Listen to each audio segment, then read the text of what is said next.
Hello and welcome to another Mailwrite Workshop. I'm Adam Brown, co-founder, and I am here with the one and only Jonathan Denwood. Yeah! We're excited because we're going to share a little bit different today, but super practical and helpful.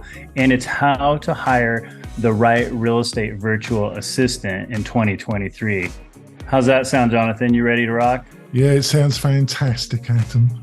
Yes, and we'll have a lot of proven techniques that'll revolutionize the hiring process. There's so many different ways to go about it, but finding good help, let's face it, it's not easy. All right, so the first thing, just kind of share a little bit about, introduce what we're going to be talking about.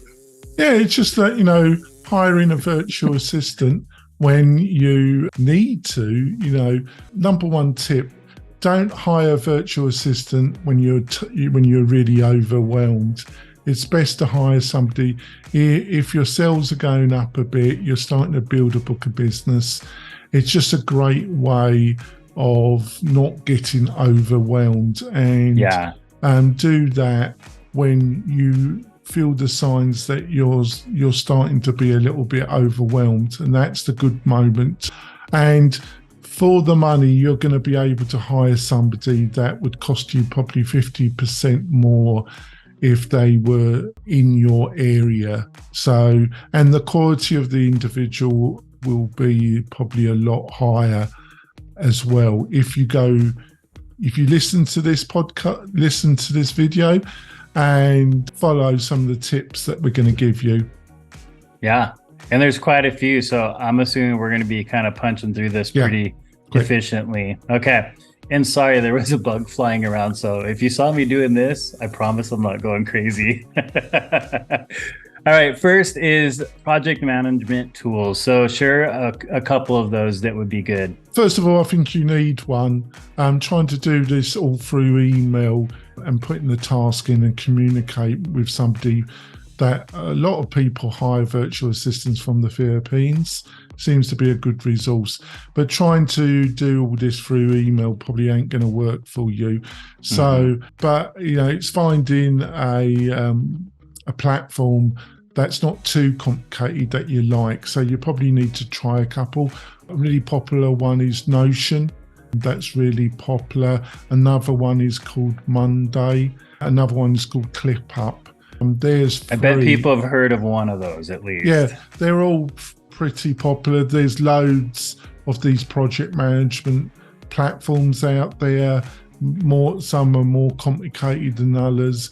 You just do a Google search and they will come up. But those three that I've listed are pretty inexpensive. They're not ridiculously priced, and they will help you communicate with your virtual assistant. And based on my experience, you are going to need a platform for the ticketing and that. Yeah, probably save a lot of headaches too, right? Yeah. Okay, and let's jump into the next one is prospecting and time saving. So is there a list you can kind of share some bullets about that? Yeah, I kind of put them into two buckets, and it is possible to find a virtual assistant that can help you with both. But I think if you're starting out and this is going to be your first virtual assistant that you're going to be hiring, finding somebody that can do both buckets, based on my experience, is going to be unlikely.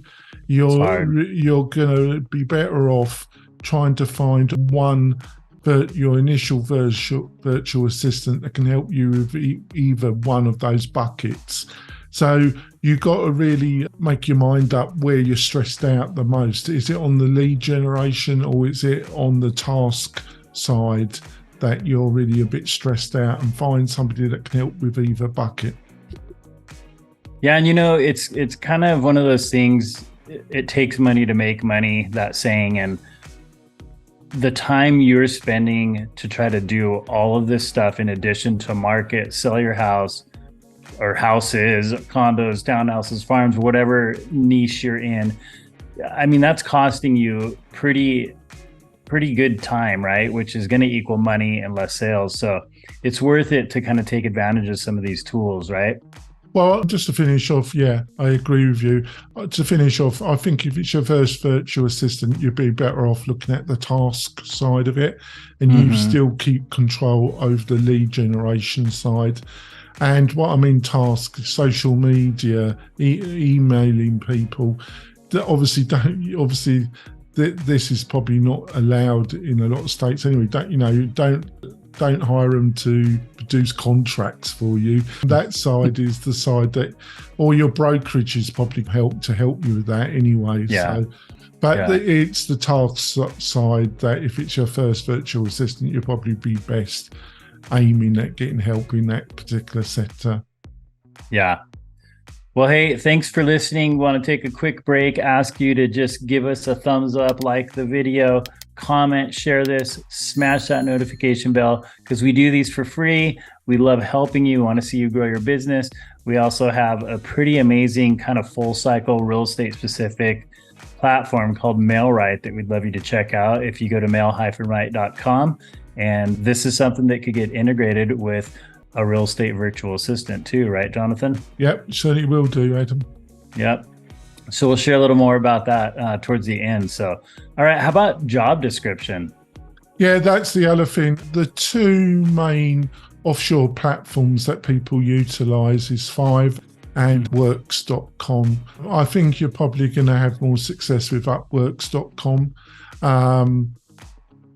Basically having a really good, working in your own mind what you're looking for and writing it down and having, it can't be war and peace. If it's too long, it's going to deter quality candidates from approaching you.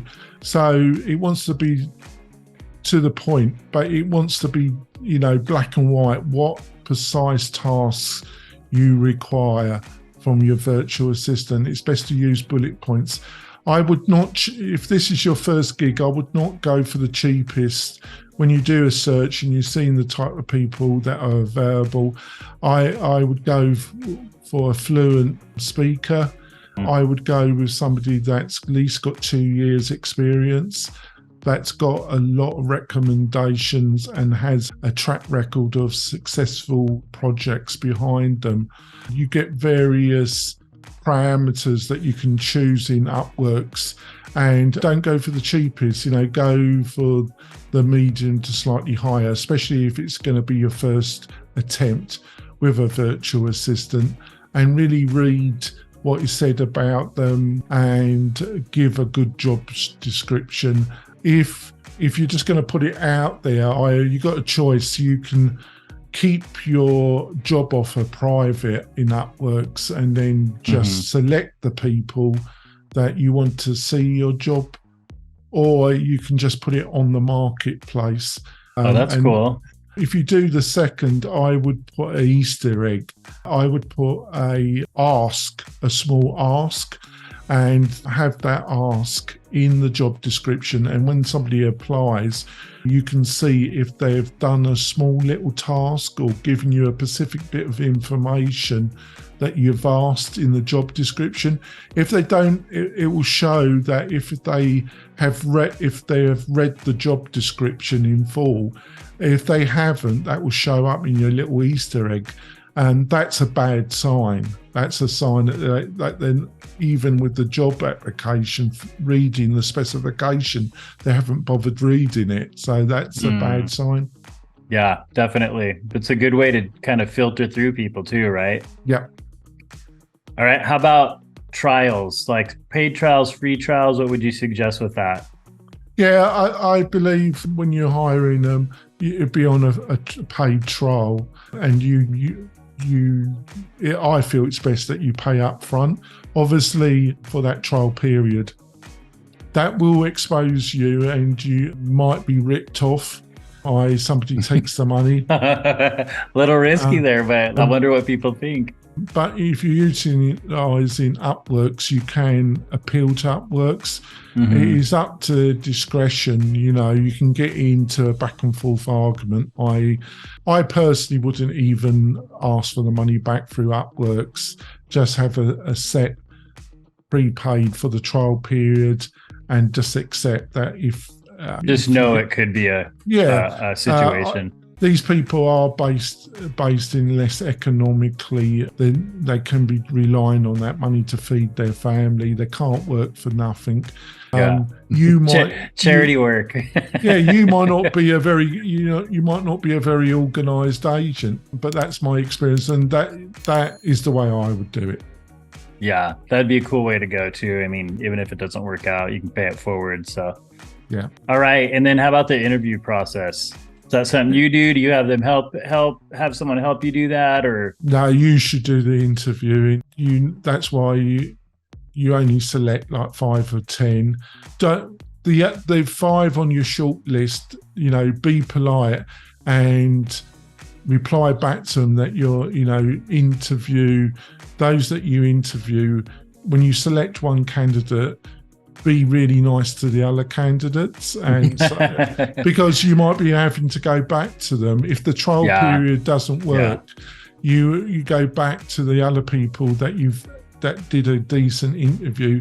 The nice thing about this, folks, is that you're probably, if you do the things that we've outlined in this video, you're probably going to have if you're interviewing 5 people, about 4 of them are going to be pretty good. And you're going to find it hard to choose one. So if it doesn't pan out, you've probably got 3 other candidates that are quite suitable. So, tell them it was a hard decision, that if it doesn't work out with the candidate that you did select, you'll be getting back to them, because it pays dividends, folks. Yeah, and especially if they know that it's a trial period. And you know what? Just communicate and be clear, because there's nothing worse than people sitting around wondering if they got it, if they didn't, or whatever, right? Yeah, so just then don't they know do they that. can Just move tell them on. one way or the other, straight, business-like. It'll pay dividends, folks. It is. It's professional. Okay, how about the onboarding process? Yeah, you should have an onboarding process. Basically, you can use something like Zoom to capture the screen. Loom is free. You can do some video screen capture, and that's why I said the task side of the bucket, not the lead generation, is going to be easier for you to explain certain tasks that you wanted them to take over. And it's best to video the tasks, and that's the quickest way, and then be able to give them, have a Dropbox account, whatever. You upload the video, give them access to the folder, they can watch it. So, or you can just write down the tasks, and you just find having some onboarding resources is going to save a lot of aggro. So a little bit of time invested in some screen sharing videos, some notes. They don't have to be ridiculously long, but if you can spend a bit of time, you'll find that you're going to get a better result.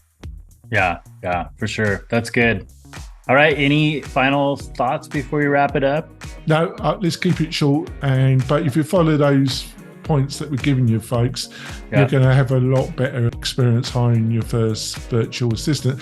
And if you need any advice from me or Adam, you can just go to the Mailrite website and you can book a free consultation with me. And if it's not about signing up for Mailrite, I've got no problem. If you just want some further advice about virtual assistants, you can book that, right? Yeah, and we'll put the links and stuff for some of these in the notes, so you can check those out as well. And once again, let us know, comment and share it. Have you had any success, any challenges with, searching for a virtual assistant? Any of these points been helpful for you? Any topics you want us to cover, especially if they're ones that, would be empowering and help you kind of lead the way through the next few months and into the next year. So I think we're pretty good then. Yep, no problem. Yep. All right. Thanks again. Don't forget to like, share, comment, and subscribe so you get all our free workshops to help you grow your real estate business. Thanks again. Have a good one.